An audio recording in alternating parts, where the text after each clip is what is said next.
Show that for SRSWOR मतलब simple random sample without replacement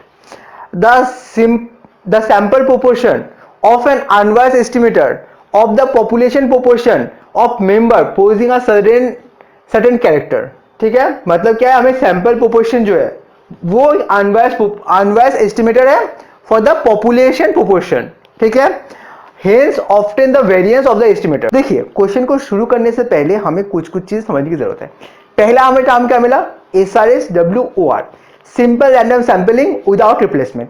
इसके ऊपर हमने डिटेल में वीडियो बनाया था, तो अगर आपने अभी तक वो वीडियो नहीं देखा है तो आप लिंक में यहाँ पे जो डिस्क्रिप्शन में क्लिक करके आपको लिंक मिल जाएगा, यहाँ पे आई बटन में क्लिक करके आपको लिंक मिल जाएगा, आप वो वीडियो देख लीजिए डिटेल में। हम यहाँ पे एक थोड़ा शॉर्ट में बता देते हैं। सिंपल रैंडम सैंपल, इसमें क्या होता है कि जितने भी यूनिट्स है पॉपुलेशन में वो सभी को इक्वल प्रोबेबिलिटी होता है, इक्वल चांसेस होता है कि वो सैंपल में इंक्लूड होगा। अभी इसके दो कंडीशन है, एक है विथ रिप्लेसमेंट, एक है विदाउट रिप्लेसमेंट। विथ रिप्लेसमेंट क्या करते हैं, हम एक यूनिट को ड्रॉ करते हैं, उसको नोट करते हैं, वापस नेक्स्ट ड्रॉ से पहले हम पॉपुलेशन वापस कर देते हैं, जिसके कारण पॉपुलेशन जो साइज है वो हमेशा कांस्टेंट रहता है और सभी को इक्वल चांसेस रहता है इंक्लूड होने का।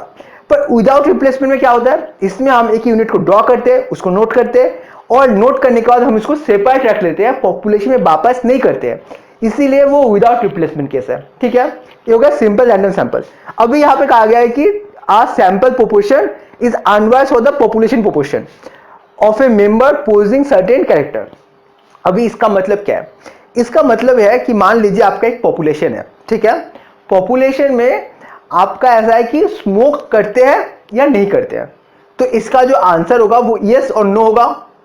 तो मतलब क्या है, आपका मतलब जो स्मोक करते हैं वो एक प्रोपोर्शन है, मतलब एक पॉपुलेशन प्रोपोर्शन है कंटेनिंग सर्टेन कैरेक्टर्स।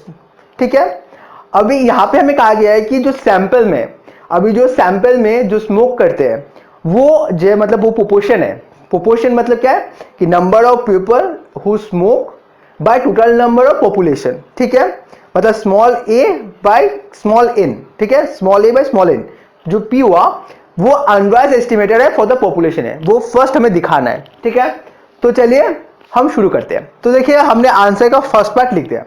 देखिए, ये क्वेश्चन जो है इसका आंसर बहुत ही ज्यादा लेंथी है। ठीक है, तो ये जो होगा ये 3 से 4 पार्ट में कंप्लीट होगा, तो आप थोड़ा सा मतलब एडजस्ट कीजिए, हमारा बहुत ही छोटा है तो हम पूरा जो आंसर है वो एक बार में हम लिख नहीं सकते। तो पहला पार्ट जो है वो समझते हैं हम क्या है। Let us suppose that a population with an unit. ठीक है, यहाँ पे क्वेश्चन में जो था वो एन, कैपिटल एन मेंशन क्या होता है, पॉपुलेशन में एन यूनिट है, वो x1 x2 xn तक होगा। Is classified into two mutually disjoint and exclusive classes C and C dash respectively. अभी इस लाइन का मतलब समझिए, पूरा पॉपुलेशन जो है वो कैपिटल N यूनिट साइज में, जिसको हम 2 क्लासेस में डिवाइड करें। कौन कौन सी क्लास है, एक C और एक C डैश। उनका प्रॉपर्टीज क्या है, दोनों म्यूचुअली डिसजॉइंट है, कोई भी जो यूनिट है वो कॉमन नहीं है, और एक्सक्लूसिव मतलब दोनों का अगर जोड़ेंगे तो पूरा जो सैंपल है मतलब पॉपुलेशन है वो मिल जाएगा। ठीक है, वो कहा गया such that unit C possess certain property while in C dash does not.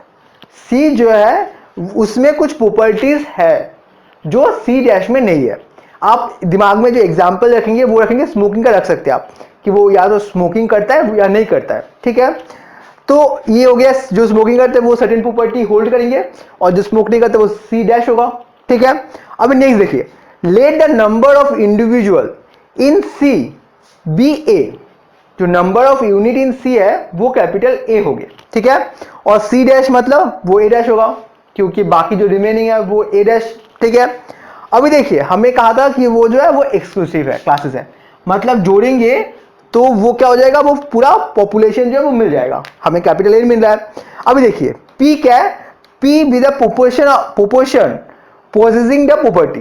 P एक प्रोपोर्शन है जो मतलब जो कैरेक्टर को पोजेस कर रहे हैं, मतलब क्या होगा, capital A by N। Capital A क्यों, जिनके पास प्रॉपर्टी है बाय टोटल पॉपुलेशन, तो वैसे हमें प्रोपोर्शन मिल जाएगा। वैसे क्यों है, जिनका प्रोपोर्शन नहीं है, तो वो अगर हम कैलकुलेट करेंगे तो क्या मिलेगा, 1 माइनस पी। तो Q इक्वल टू क्या है, 1 माइनस पी है, और ये जो सब A है ये सब कैपिटल है। ठीक है, आप इसे याद रखेंगे, ये सब जो P है वो कैपिटल है, हम पॉपुलेशन के लिए काम करें। तो अभी देखिए यहाँ पे y अल्फा को हम कैसे डिनोट करेंगे, y alpha equal to 1 if alpha unit belong to c, अगर वो c में बिलोंग करता है तो वो 1 है, और 0 कब है, 0 है alpha unit does not belong to c, ठीक है। तो ये हो गया ई भी कैपिटल P है। तो देखिए पॉपुलेशन मीन क्या होगा, पॉपुलेशन मीन को अगर हम सम करेंगे तो हमें a बाई एन मिल रहा था क्योंकि जिनका प्रॉपर्टी है, तो a बाई एन तो इक्वल टू कैपिटल P, ठीक है। तो हमने यहाँ पे पॉपुलेशन मीन निकाल लिया, हमें कहा है कि अनबायस्ड एस्टिमेटर दिखाना है सैंपल मीन को, तो अभी हम क्या करेंगे, हमें जो P है उसको एस्टिमेट करना है, ठीक है, उसके लिए हमें एस्टिमेट फाइंड करना है। तो अभी हम नेक्स्ट पार्ट देखेंगे, ठीक है। तो देखिए हमने आपके लिए सेकेंड पार्ट जो इसका लिख दिया है, तो हम सेकेंड पार्ट को पढ़ते हैं। सेकेंड पार्ट क्या है, टू एस्टिमेट कैपिटल P और A, हमें P को जो है वो एस्टिमेट करना है। Let us consider a SRS of size n, हमने एक सिंपल रैंडम सैंपल हमने लिया है size n, small n। Let A be the number of unit in the sample possessing the given property, A जो है A be the number of the unit in the sample possessing the given unit, given property, ठीक है।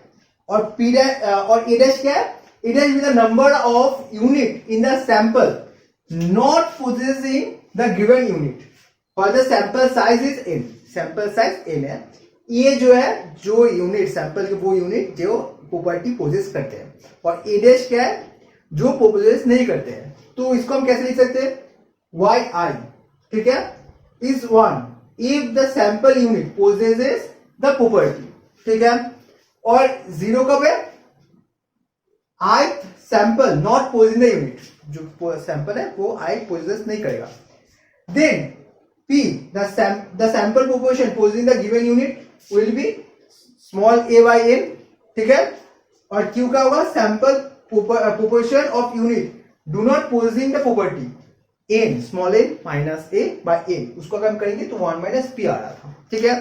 तो वहां से हम sample mean निकाल सकते हैं, सैंपल मीन हमें क्या मिला, स्मॉल p मिला, ठीक है। हमें एक चीज पता है कि SRS में क्या होता है कि जो सैंपल मीन होता है वो unwise estimator of the population mean, ठीक है। तो वहां से हम ये कह सकते हैं कि देखिए सैंपल मीन क्या है, सैंपल मीन स्मॉल p है और पॉपुलेशन मीन कैपिटल P है। तो small p is the unwise estimator for the capital P। वही हमने क्या है कि अगर एस्टिमेशन करेंगे हम तो हमें क्या मिलेगा, हमें कैपिटल P मिलेगा, ठीक है। क्योंकि देखिए ये चीज जो है ये SRS के लिए हमें पता है, तो इसका जो वैल्यू है वो भी अनवाइज ही होगा। तो जो फर्स्ट पार्ट था, ये फर्स्ट पार्ट जो है यहां तक हमारा कंप्लीट हो गया। अभी हमें नेक्स्ट कौन सा निकालना है, हमें निकालना है hence obtain the variance of the estimator, हमें कैपिटल P का वेरिएंस निकालना है, ठीक है। तो अभी हम कैपिटल P का वेरिएंस देखेंगे, ठीक है। तो चलिए वो देखते हैं। देखिए हमने आपके लिए लास्ट पार्ट जो है वो लिख दिया है।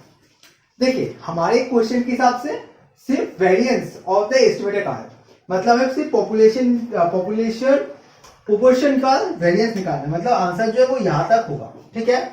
पर हमने आपके लिए ये वाला पार्ट भी किया कर दिया है, ये वाला पार्ट आपके न्यूमेरिकल प्रॉब्लम के लिए काम आएगा। तो हम पहले इधर देखते हैं। अब देखिए हमें एक चीज पता है कि SRS WR में जो वेरिएंस होता है वो क्या होता है, ये होता है 1 by small n minus 1 by capital N into a square, मतलब पॉपुलेशन मीन स्क्वायर। तो हमें पहले पॉपुलेशन मीन स्क्वायर जो वो निकालना है। तो पॉपुलेशन मीन स्क्वायर हमने निकाला है, पॉपुलेशन मीन स्क्वायर का फॉर्मूला है, फॉर्मूला में लिखा है। इसके बाद हमने जो समेशन है उसको अंदर और इंटीग्रेशन कर दिया। देखिए इस क्वेश्चन में सबसे जो इंपॉर्टेंट और जो ट्रिकी लाइन है वो ये लाइन है। क्यों, देखिए यहाँ पे क्या है, summation alpha 1 to 8 y alpha square, ठीक है। अभी यहाँ पे मैंने a लिखा है, ये कैसे आया, आपको एक चीज ध्यान होगा, मैंने वहां पे लिखा था कि अल्फा इक्वल टू 1, ठीक है, equal to a by n, ठीक है, ये आया था। तो देखिए अगर हम यहाँ पे अगर ये y अल्फा का वैल्यू जो है वो 1 है, अगर हम 1 को स्क्वायर करेंगे तो 1 ही मिलेगा। अब जितने टाइम भी स्क्वायर करें तो 1 मिलेगा। तो सम जो होगा वो a बाई n होगा, ठीक है। और यहाँ पे समेशन है, तो समेशन के लिए कैपिटल A मिलेगा। तो यहाँ पे जो n है और यहाँ पर जो a मिलेगा वो कट जाएगा, तो सिर्फ क्या मिलेगा, हमें सिर्फ a मिलेगा, इसलिए वहां पे a आया। ये चीज अगर आप समझ गए तो इस क्वेश्चन में याद, मतलब समझने लायक कुछ भी नहीं, सब मतलब आपको याद रहेगा, मतलब अगर आप एक बार देख लेंगे तो आपको याद रहेगा सिर्फ। तो ए इक्वल टू यहाँ पे ये इसका वैल्यू क्या है, इसका वैल्यू है कि A by N equal to P, ठीक है।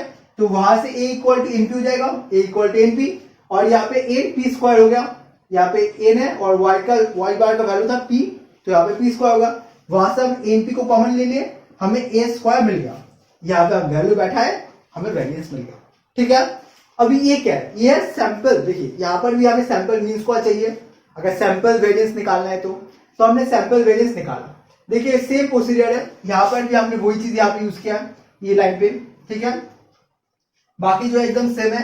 अब एक चीज देखिए, हमें पता है कि जो एसएस मतलब जो एसआरएस डब्ल्यूआर के लिए जो सैंपल मीन स्क्वायर है वो Anwar's estimator for the population mean square, ठीक है, वो हमें पता है। तो वहां पे हमने सेपरेट मतलब वो अनवर्स एस्टिमेटर है, तो ये जो वेरिएंस है सैंपल जो वेरिएंस है वो भी Anwar's estimator for the population variance होगा, ठीक है। ये वाला जो पार्ट है आपको न्यूमेरिकल क्वेश्चन के लिए काम आएगा, ठीक है। तो आपको एग्जाम में अगर एग्जाम में ये वाला क्वेश्चन पूछे तो आपको बस यहां तक लिखना है, ठीक है। आपको ये पार्ट नहीं लिखना है, ये पार्ट सिर्फ आपके एक्सनॉलेज में लिख दिया, आपको एग्जाम में काम आएगा। मतलब अगर न्यूमेरिकल क्वेश्चन है तो आपको ये वाला पार्ट काम आएगा, आपको एग्जाम में बस यहां तक लिखना है, आपको 10 नंबर पूरा मिलेगा, ठीक है। तो देखिए उम्मीद करता हूं आपको इस क्वेश्चन में कोई कंफ्यूजन नहीं है, कोई भी डाउट नहीं है। अगर आपको कोई भी कंफ्यूजन, कोई भी डाउट, कोई भी क्वेश्चन है तो आप कमेंट से लिखिए, हम आपकी डाउट, आपकी कंफ्यूजन क्लियर करने की पूरी कोशिश करेंगे। अगर आपको ऐसे आईएएस से रिलेटेड क्वेश्चन देखना अच्छा लगता है, वीडियो देखना अच्छा लगता है, तो आप हमारे चैनल सब्सक्राइब कर लीजिए और आप बेल आइकन को दबा दीजिए, जिससे हम जब भी वीडियो अपलोड करेंगे आपको उसका नोटिफिकेशन मिल जाएगा। आपका सपोर्ट हमारे लिए बहुत ही इंपॉर्टेंट है। और अगर आप इसको फेसबुक देखें तो लाइक पेज को लाइक कर दीजिए। Thank you for watching.